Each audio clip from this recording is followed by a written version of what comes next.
Throughout the 21st century, pundits have proclaimed the impending dominance of new political coalitions. First, it was Barack Obama's coalition and his popularity among racial minorities, women, and young voters that led to some predicting that existing racial demographic shifts would enshrine long-lasting power for the Democratic Party. That obviously didn't happen, as Republicans won the presidency as soon as Obama exited politics. Now, Donald Trump's 2024 victory, which saw him build a racially diverse coalition of working-class voters, has given way to the idea that Republicans may have cracked the code to a permanent majority. And yet, after just 6 months, Trump's approval is already underwater by 10 points, 31 points lower than Obama at the same point after his coalition recently formed. And, as we just discussed, Obama's coalition still didn't last for long. The reason why these phantom coalitions seem to appear and then disappear just as quickly is due to our looking at present-day politics from an outdated perspective. We expect coalitions to align with a particular party and keep that party in power for decades. This can be seen in how Republicans dominated through the late 19th century and early 20th century, how Franklin Roosevelt and Harry Truman won 5 consecutive elections on the back of their New Deal working-class coalition, or how Ronald Reagan and George H.W. Bush won 3 straight elections in the 1980s. But the days of those coalitions are over, and the era of the anti-coalition is here in full force. It is the anti-coalition, a coalition of discontent, that is now driving American politics.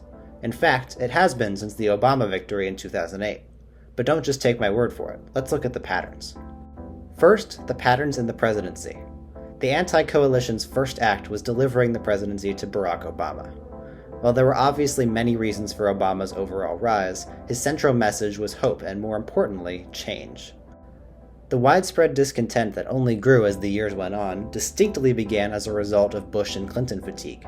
The president had been from one of the two families since 1989, and Obama's top primary challenger was also a Clinton. Thus, Obama's victory was the anti-coalition's initial rejection of the political establishment. As the discontent of the anti-coalition was still relatively mild early on, Obama was able to win re-election, albeit by a smaller margin. However, then came 2016 and the emergence of Donald Trump. Though Trump and Obama were political opposites, they both clamored for change. And voters certainly weren't interested in another Clinton presidency, just as they weren't 8 years prior. And thus, the anti-coalition once again favored the anti-establishment candidate and elected Donald Trump. Up to this point, this analysis isn't exactly groundbreaking. It is pretty established that Obama and Trump were both seen as change candidates. However, 2020 is where the idea of an anti-coalition differs from simply a surge in support for anti-establishment candidates. That's because Joe Biden, possibly the most establishment candidate possible, defeated Trump, the anti-establishment poster child. This election is where the anti-coalition really emerged as a distinctly new political force, one whose discontent cannot be cured by either party, leading to a large amount of turnover and party control. Trump's return in 2024 cemented the existence of an anti-coalition that votes against the incumbent party at every turn at the presidential level. But there are more elections than just presidential ones. There's also midterms. While midterms have always been known as a time when the incumbent president's party is likely to lose seats, this trend in the age of the anti-coalition has exposed the nature of how drastically support for parties shifts between elections. For instance, Barack Obama won resoundingly in 2008 by promising change, but voters turned on him to the tune of 63 lost House seats as soon as he became the incumbent. The same thing happened to Donald Trump, whose party lost 40 House seats. Such immediate losses coming off of strong wins indicate that the voters of the anti-coalition, the anti-establishment and change voters, have no party loyalties. They seek immediate solutions to their discontent, and when one party has not delivered that during their time in power at the congressional level, they vote them out. You might be wondering how long this anti-coalition and its effective control over American politics will last. While we obviously don't have a crystal ball, it's probably safe to assume coalitions won't be shifting anytime soon. That's because of the core idea of the anti-coalition.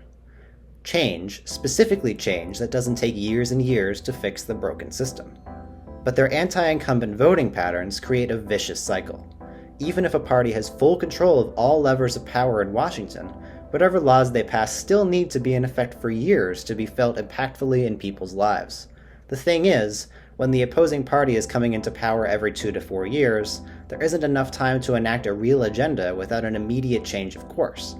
The discontent of the anti-coalition can realistically only be healed if one party is given several terms to fully flesh out and administer their agenda. but their own voting patterns are what's making that impossible. The 2026 midterms will be the ultimate test of whether the anti-coalition truly exists. By all accounts, Donald Trump's second term has moved more aggressively for change than any previous administration. He has put forth a flurry of executive orders, pushed the bounds of executive power to make changes instantly, and strong-armed most of his agenda through Congress via his big, beautiful bill. Midterm results for Trump's first term are foreboding for his party this time around, and yet he has seemingly delivered the biggest victories ever for the anti-establishment voting bloc that is closely associated with the anti-coalition. Will the incumbent be weakened because they are the incumbent yet again, or will this new era of rapid-fire change finally break the anti-coalition apart?